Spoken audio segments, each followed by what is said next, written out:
Okay class, what you have to do, you have to write the answers of all these questions which I have given you on the board. What you have to do, you have to write the answer, form the PDF and then send it to me.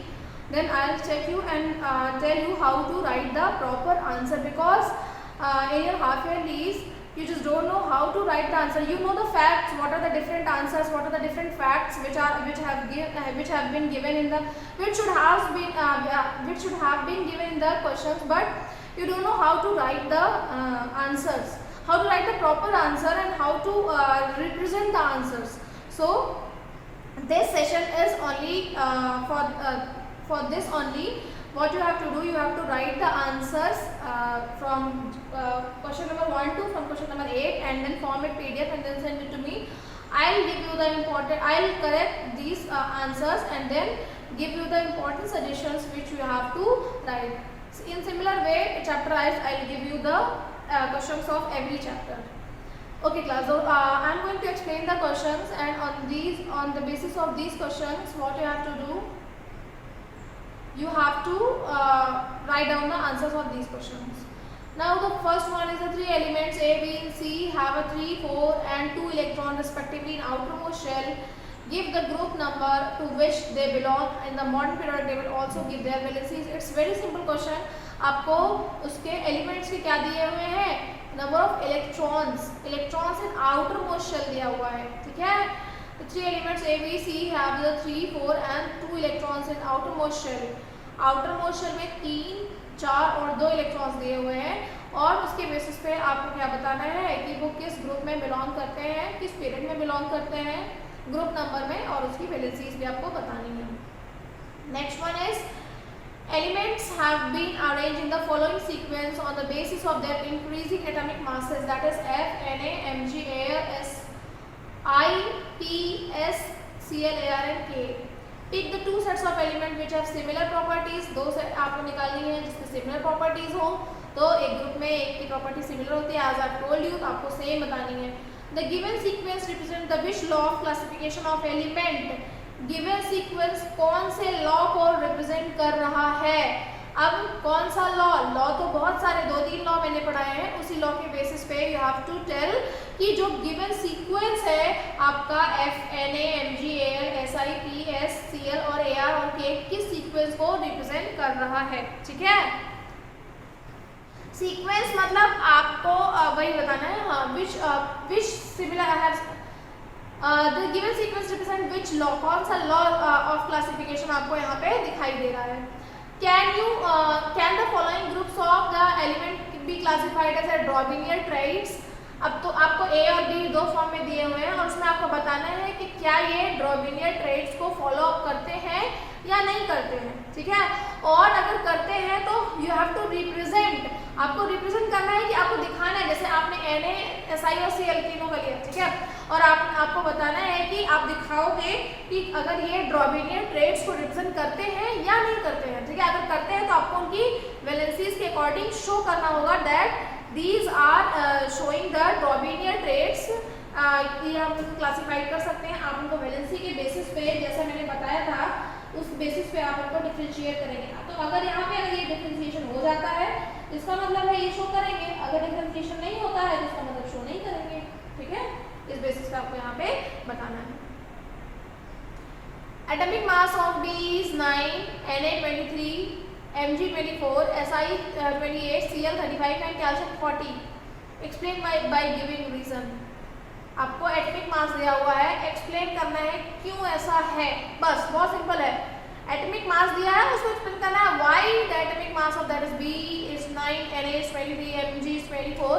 तो आपको इसके basis पे you have to tell the reason that what are the different reasons, what are the different major reasons that Na has a atomic mass of 23, Mg has an atomic mass of 24. इस तरह से आपको यहाँ पे represent करना, बताना है, explain करना है. Now the next one is in Mendeleev periodic table the elements were arranged in the increasing order of their atomic masses. However, cobalt with the atomic mass of 5893 Mu was placed before nickel having atomic mass of 58.6 7:01 AM. You give the reason for the same. Mendeleev periodic table में आपने देखा था element जो है वो atomic mass के basis पे arrange है। तो फिर जब एटॉमिक मास के बेसिस पे अरेंज है तो इन्होंने बोला कि कोबाल्ट जिसका एटॉमिक मास 58.93 है उसको निकल से पहले क्यों रखा गया है। ठीक है, कोबाल्ट, निकल, कॉपर, ये तो होता है ना, निकल 28 है, कोबाल्ट 27, कोबाल्ट, निकल 29, कॉपर 30, जिंक। ठीक है, तो कोबाल्ट को निकल से पहले क्यों रखा गया है जबकि उसका एटॉमिक नंबर निकल से ज़्यादा है, ये पूछा गया था। ये आपको पूछा गया है कि आप रीज़न दीजिए इसका, why the cobalt is place earlier before the निकल। मैं आपको इसका प्रॉपर आंसर भी लिख के भेज दूंगी। ठीक है, hydrogen occupies a unique position in modern periodic table, justify the statement. अब यही वो जो आपने गलतियां करी हैं हाफ ईयरली में, आपने हाफ ईयरली में लिखा था, जैसे मैंने पूछा था आपसे कि write down the two properties of the group 1, elements of which are present in group 1। तो आपने क्या किया, in the group 1 the properties are this except hydrogen, these element properties shows this elements property show this property, these elements shows these properties। आपने ऐसे लिखा था, आपको वहां पे हाइड्रोजन मेंशन ही नहीं करना है। व्हाट आई हैव टोल्ड, ये देखो, hydrogen occupies a unique position in the modern periodic table, justify a statement। अब सेम स्टेटमेंट आपको देना है, जस्टिफाई करना है that why the hydrogen occupy a unique position in the periodic table। मतलब hydrogen की पोजीशन जो है वो पीरियोडिक टेबल में it has not yet been decided, उसकी अभी जो पोजीशन है वो अभी तक डिसाइड नहीं हुई है। तो अगर डिसाइड नहीं हुई है तो उसकी पोजीशन क्या है, और अगर हम डिसाइड करते हैं तो किस किस बेसिस पे हम उसकी पोजीशंस को डिफाइन कर सकते हैं, जस्टिफाई कर सकते हैं, ये मैंने आपको बताया है। दोनों केसेस को लेके बताया है आपको, एल्कली मेटल्स के केस में भी बताया और हैलोजन्स के केस में भी बताया है कि हाइड्रोजन को तो हम एल्कली मेटल की सीरीज में भी रख सकते हैं और हैलोजन की सीरीज में भी रख सकते हैं, बट हम उसको एल्कली मेटल की सीरीज में कैसे रखेंगे और हैलोजन की सीरीज में कैसे रखेंगे, ये आपको यहाँ पे मेंशन करना है। ठीक है, किस तरह से, व्हाट आर विद एग्जांपल। ऐसा नहीं है कि आप सिर्फ ऐसे लिख दो कि because this property of hydrogen is similar to the halogen, that is why it will place above the halogen, और this property of hydrogen will be the same to alkali metals, that's why the hydrogen will place above the alkali metal. तो आपको यहाँ ऐसा नहीं लिखना है, you have to tell with the example, you have to show with example that hydrogen can be placed as the same as shows the same property as the alkali metal shows। अब आपको वो property यहाँ पे mention करनी है। ठीक है, now next one is the write the formula of chlorides of Eka silicon and Eka aluminum, the element predicted by the Mendeleev। समझ में आया कि नहीं। अब यहाँ पे Eka silicon और Eka aluminum दिया है, ठीक है, तो उसके फॉर्मूले, क्लोराइड के फॉर्मूले लिखने बहुत इजी है बेटा। ठीक है, क्यों, क्योंकि सिलिकॉन और एल्युमिनियम जो है, अगर उसके नीचे कोई एलिमेंट होगा, जो एलिमेंट है अभी डिस्कवर हुआ है, दैट इज एका सिलिकॉन की जगह पे जो हुआ है, मैं आपको नेम नहीं बताने जा रही हूँ, एका एल्युमिनियम की जगह पे जो डिस्कवर हुआ है, वो जो एलिमेंट्स हैं दोनों, उनके क्लोराइड्स का फॉर्मूला क्या होगा। तो कुछ एकदम सिंपल सा है, मैंने आपको बताया है कि ग्रुप में जो प्रॉपर्टी है दैट विल बी सिमिलर।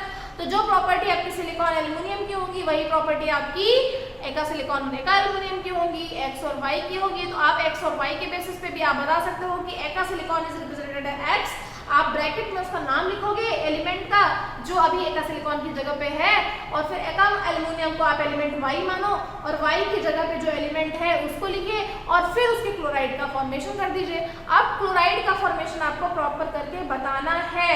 ठीक है, किस तरह से, जैसे मैंने आपको बताया था चैप्टर 3 में मैग्नीशियम क्लोराइड का फॉर्मूला बताया था, सोडियम क्लोराइड का फॉर्मूला बताया था, सिमिलर वे में आपको यहाँ भी वो फॉर्मूले एक्सप्लेन करने हैं प्रॉपर वे में। ठीक है, कि किस तरह से ये फॉर्मूला बनेगा, इलेक्ट्रॉन का ट्रांसफर कैसे होगा अगर होगा तो, और अगर इलेक्ट्रॉन शेयर होंगे तो कैसे शेयर होंगे। ठीक है,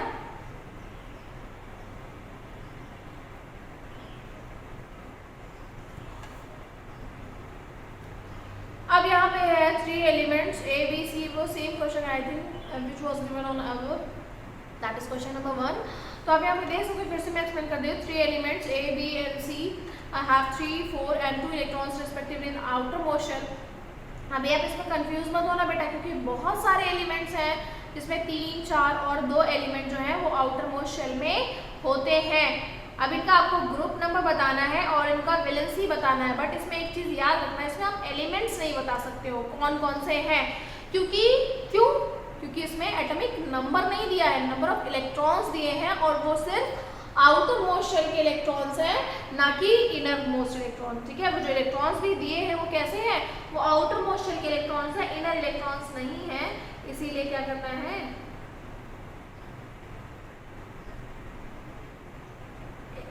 इसलिए आप उनका एटॉमिक नंबर को नहीं बता सकते, सॉरी उनके पर्टिकुलर एलिमेंट्स के नेम को नहीं बता सकते हो, सिर्फ आप उनका ग्रुप नंबर और उनकी वैलेंसी बता सकते हो बस।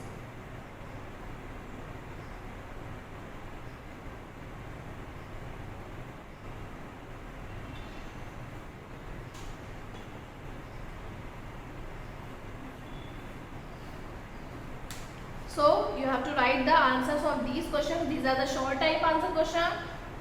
Basically of 3 marks question that are coming in the board. 3 number के क्वेश्चन हैं जो बोर्ड में आएंगे आपके, ठीक है। तो आपको आंसर्स भी 3 नंबर के अकॉर्डिंग ही इसमें लिखना है, ठीक है। You have to write the answers, then send it to me the PDF and I'll correct you and send you the right answer back, and I'll tell you your mistakes, what are the basic mistakes you have done while doing these questions.